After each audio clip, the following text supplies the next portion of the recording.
I look like a lobster for some reason. I'm not this red in real life. Must be the cameras or something like that. I've barely seen the sunshine, to be fair.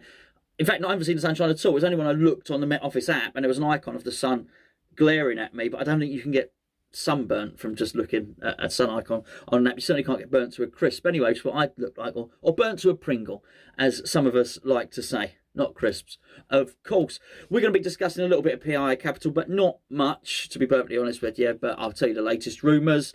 There's a little bit of Vladimir Soufal. And I'm going to tell you why I think this upcoming transfer window is going to be the most frantic, most frenetic, busiest transfer deadline day, not window actually, for quite some time. It's going to be very, very interesting. I'm pretty sure of that. Now, you may well know that the club have come to the right decision with regards to the season tickets. That is, they're not just not going to be an e-ticket for every game now. They're actually going to produce, for season ticket, you get one code for the whole season. If you want it on your phone, to use your smartphone to enter it, you can do that. If you want a hard copy, then you can do that, like a proper season ticket for all season, for the whole season, which, you keep in your wallet. You can do that. If you want to print it out, you can do that. It's the sensible solution. It's the right thing to do. But to coincide with that, our mate, the cheekiest Len in all of Canning Town Len, is basically launching the Hammers Chat art shop on canningtownlen.com / whichever way that is, / Hammers Chat. canningtownlen.com / Hammers Chat.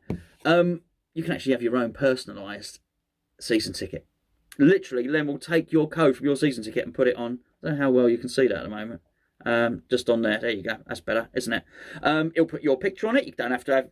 You haven't got a picture of me on your season ticket. That wouldn't be very good at all, would it? Have a picture of yourself. Get Len to draw you. You have a picture of whatever, Bobby Moore, whoever you want, Mikel Antonio. In fact, there's loads, because Len's drawn. I don't know how well you can see that. Len's drawn all of the squad there. This is from last season. Lovely bit of artwork there. We've just got all our results from last season. A lot of this stuff you can buy on canningtownlen.com, and he's also, this is beautiful. I showed you. I'll be doing another video on all this stuff, but I absolutely love this. So you can get one with, this is quality. I mean, absolute quality, this stuff. But you can have yourself. That's not yourself, that's myself. You can have yourself next to a player. There's all sorts. Go and check it out. canningtownlen.com / Hammers Chat. And he's helping us out. Thank you very much, Len. Thank you if you want to go and have a little look at that. But I'll give you more details when the products are ready. But the shop's open now. You can go and start buying stuff now if you so choose.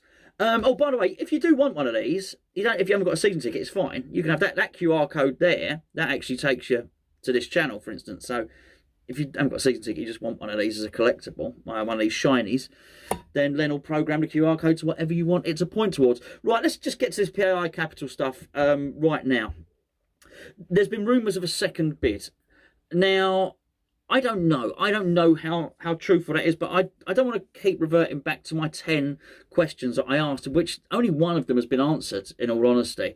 What I'd like to know about this bid, just to reiterate where I am, I'd like David Sullivan to put the club up for sale, and I would like somebody significantly richer than David Sullivan to buy it. That's what I would like to happen.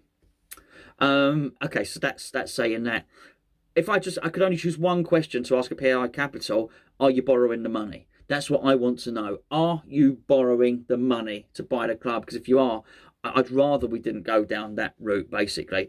If the answer is no, we're not borrowing the money, we have got £1 billion to put towards West Ham, and it's in the basically every, we've all put it in there, and it's capital that's just ready to use. It's not borrowed at all. I mean, hunky dory. But I do feel that's a question that needs to be answered, and there could be a second bid, a third bid, or a fourth bid. Is it borrowed money? That's what I would like to know, and I'd like I don't need a straight answer on it. But if they're going to keep bidding, if it's going to be something that keeps happening, I'd just like to know the composition of the bid. Really, that would be what I would like to know anyway.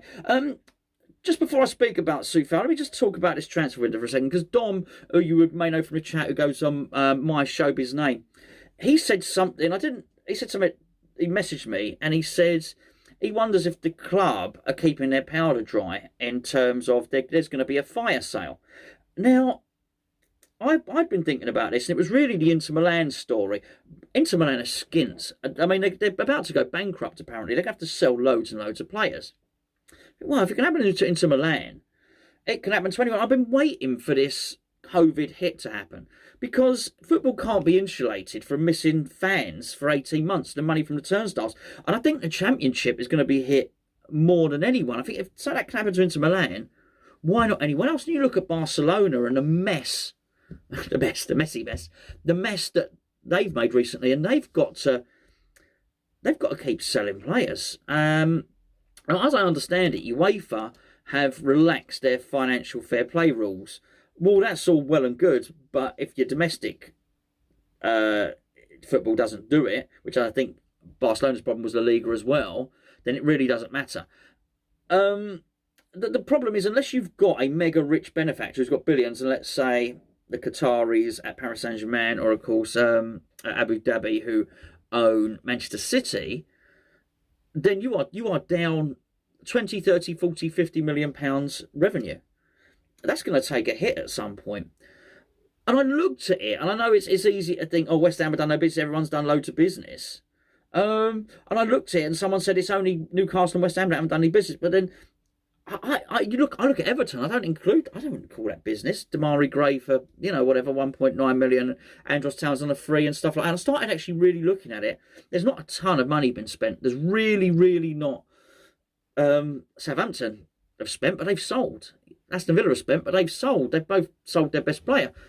And it is so. I'm not saying it to make excuses for our lot, but there's so little few deals been done. I started cross-referencing it with previous seasons, non-COVID seasons, you understand.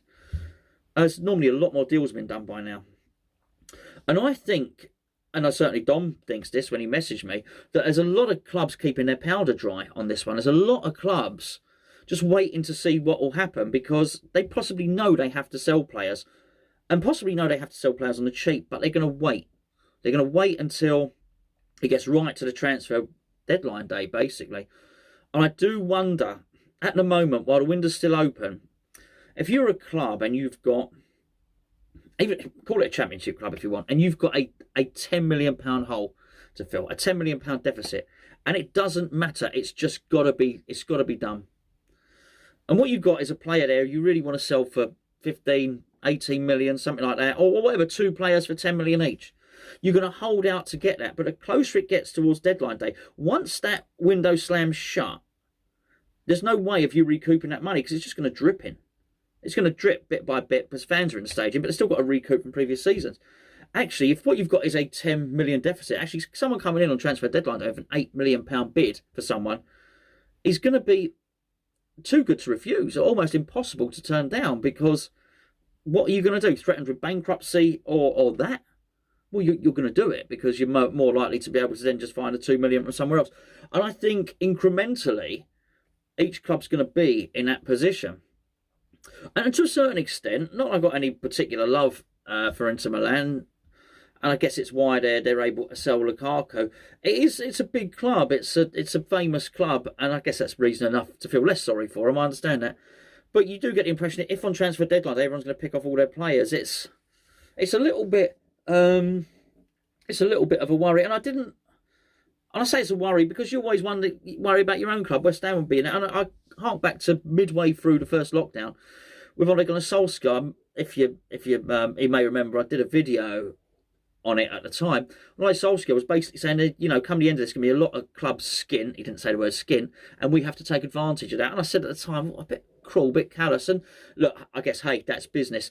But as we know, football clubs are a little bit more than business. They're people's livelihoods. Not just livelihoods, people book their holiday from their job around their football clubs. People travel home and away. It's a little bit more than just business, isn't it? It's your life, and following a football club's a lifestyle choice. So, but I felt that Ole Gunnar Solskjaer was speaking honestly there. I do wonder how many clubs are waiting around just to get a deal done. And there's a few clubs there with some prized assets who are just hanging on and hanging on and hanging on, and almost thinking, please buy this guy now for 15, 20 million. But actually, when it gets to transfer deadline day and you go in here, mate, it's 9. Okay, right, we're gonna have to do it. I think it's a dangerous game for all concerned. Well, I think so many of them are going to do it. And I think the fact that so many are going to do it is going to make it a really dangerous game. I really do. Because I don't know. I think that's the FA does the paperwork, right? Or the Premier League does it. Whoever does the paperwork on transfer deadline day, they better get some extra staff in. I mean, they really do. You know, when they have general elections and there's all the people, they pull them in, all the volunteers do the ballot boxes and stuff like that. There's going to be a lot of paperwork. And you do worry, actually, that some deals aren't going to get done because they just won't have the manpower there to process all the deals. I think there's going to be tons and tons and tons. I don't buy into the philosophy. That's like a woman that has a lot of velocity. Felicity with a lot of velocity. Velocity. Always velocity after your brush. What am I talking about? I look. I think all the clubs are going to be doing it. I think we are going to do it, and I think it's going to be dangerous. A dangerous game to play, but I don't buy into the theory that we are going to sign nobody. I just don't think that's the case. I think we are going to sign some players. I wish we'd have done it differently. I think they're playing a dangerous game. I wish it wasn't so, but hey ho, there you go. That's what I think about that. Just finally, there was the, where was it? Let me click on here. It's the Soufal one. Soufal has been offered a new contract apparently with without a pay rise. I don't think that's, I don't believe that. I've got to be honest with you, as penny pinching as things might be, I don't. It seems like a bit of mischief to me. I've got to be honest with you. And the one thing I don't like about all this is I don't like us to be really, it seems like there's a real number of stories going out to almost unsettle us before the start of the season. And I just don't believe that. I don't why there's no advantage to doing that. Even David Sullivan would know that it would just really annoy him and his agent. Just don't think it's the case at all. And we've got a game coming up in 4 days now. 4 days. We're playing Newcastle. And all the talk is about transfers. I understand that, but I hope David Moyes is keeping the players insulated from all this. I really do. Because I do think we've got a really good team.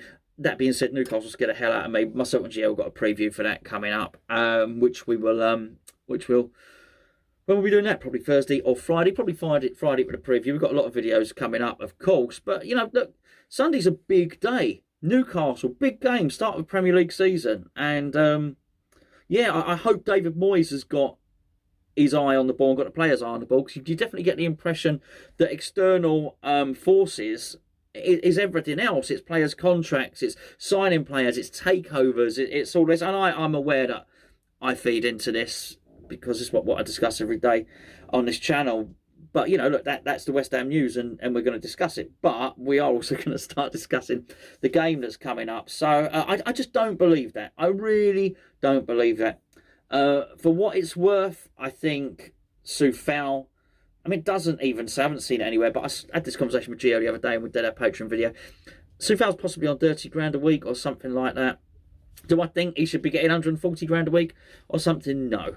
But I would be I think it would be reasonable to say to the guy, great first season, mate. And I understand the video that Woody did. He made some really, really good points. And thanks for sending that in, Alan, mate. But I do think, bearing in mind what some players earn, I don't think it's going to be a massive thing to double your money, or at least, I don't know, 50 grand a week and or whatever, another 10, 15 pay as you play or something like that. I don't know. I just don't think we've offered him the same as before because we would know he wouldn't accept it. And sort of, what's the point? He's already on contract for that sort of money anyway. Anyway, we will catch up with you tomorrow. By the way, I've got a little favour to ask of you, which I would really appreciate your help. And if you're still watching now, I know it's a really strange thing to say. A little while ago, I mentioned something. I can't remember him saying this. Someone told me somewhere to buy cheap epoxy resin, and they wrote it in the thing. Sort of in bulk. Because I want to do my countertops in my kitchen. And I can't remember what video I did. I can't remember the website. I can't remember who recommended it. So if you are still watching this, most people are tuned out by now. Could you post it underneath in the comments? Normally I'm saying, click in the comments below. Click it, you know, and all the rest of it. If you could post it, that'd be great. If you didn't, and you're down there, the link to Canning Town Lane, canningtownlane.com/Hammers Chat for the Hammers Chat art shop. Yeah, anyway, I'll catch up with you tomorrow.